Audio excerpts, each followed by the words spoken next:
Welcome back, everybody, to Prather Coliseum. Charlie Chitwood joined now post-game by Valerie King. We'll try and kind of move the furniture around, I guess, so Avi doesn't have to work so hard to get us in.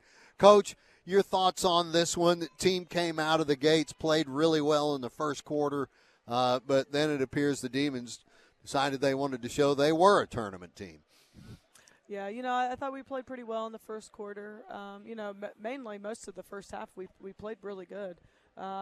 Still too many turnovers. I think we had 12 turnovers in the first half, and then, ended it with 20. So, when I think I said this Saturday, when we have that many turnovers, it's hard to win a ball game. Coach, coming out of the halftime locker room, the rebounding numbers were awfully close. Apparently, Anna Nims over on the other bench had a chat with her team at halftime about that. Yeah, I mean, we did as well, and we knew how close it was. And, if we can get it to almost even, we got a chance to win. But when we give up so many offensive rebounds and, second chance and all that kind of stuff, it takes away from our opportunities to score and gives them more.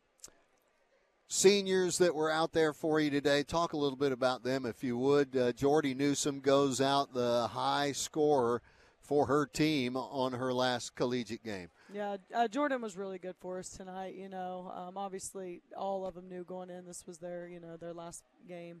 But she was focused. She was ready to go. We love Jordan. She's been a great leader for us. She's been great for us for 2 years. Jazz was good again too. Jazz is we kind of know what Jazz is going to give us now. So that's a great thing. And she got in there, made a couple baskets. And got us a little bit of energy there in the second half. Keish gave us really good minutes today at the point. Cora got into some quick foul trouble, so being able to get Keisha in there pretty quick, that was good for us. Hannah Humphrey out Jamie there as well Hannah, for you. Yeah, Jamie and Hannah both. I think all of them got some minutes today. And, everybody contributed in their own way. Coach, when you're looking at this bunch, Jordy Newsom, I've seen her for both years you've been here. You brought her in. She plays the game with a lot of fun. I mean, you look at Trey Conrad over on the men's staff. When he was playing for the Lions, there was not a guy that was happier to be on a court, and you could tell Jordy had the same kind of energy about her. Jordan loves basketball, and her and I have had this conversation multiple times of, she, when she left Coastal, she really needed somewhere where she could, somebody would push her. But also let her play her game, and I think she found that with us. She gained a lot of confidence. She had a great year last year. She had 2 really good years for us. But she loves basketball. She lives basketball. So, and like you're saying, you can see that on her face when she's out there. This is only your second year as a head coach, but how many of your players do you see getting into coaching already? I could see a handful of them already. I think it's you got to be. I'm not saying I'm special. I think you have to have something special about you to want to be a coach. And some of our kids have that. And they're I think it's servant leadership. And I think some of them have a lot of that in them.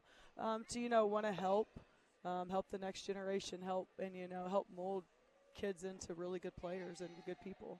All right, well, for you to move on to the next team of players you get to work with, there's a little bit of road work to do, and you're heading out on recruiting trails right away. What do you and your staff see as the need to improve this team, and then what do you do to go out and get them?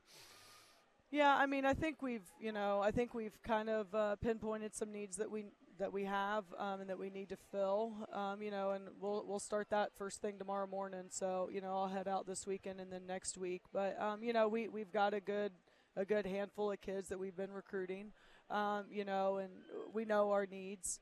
We've got a good freshman class coming in. So, the next few weeks for us will be really, really important, and not to mention our roster and retaining our roster.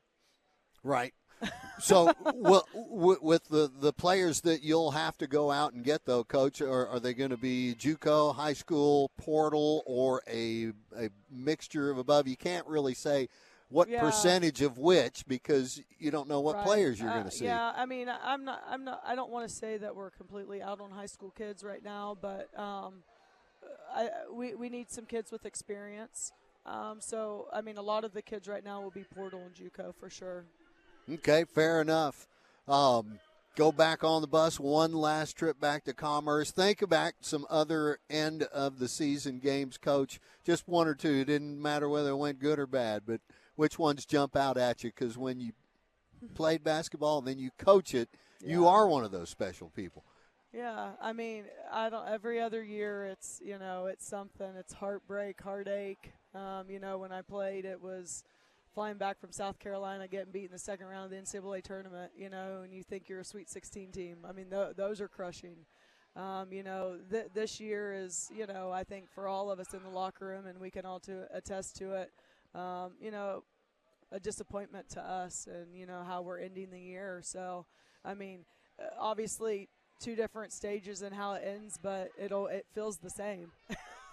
It feels the same. It does. And basketball typically ends like a bug hitting the windshield. It's just over. That's right. And this is the night that it is here. Coach, thanks for coming out. I know you had time to spend with the team afterwards, but we appreciate it and really enjoyed working with you again this year.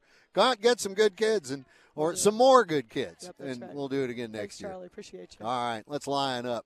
That's going to do it for Coach King.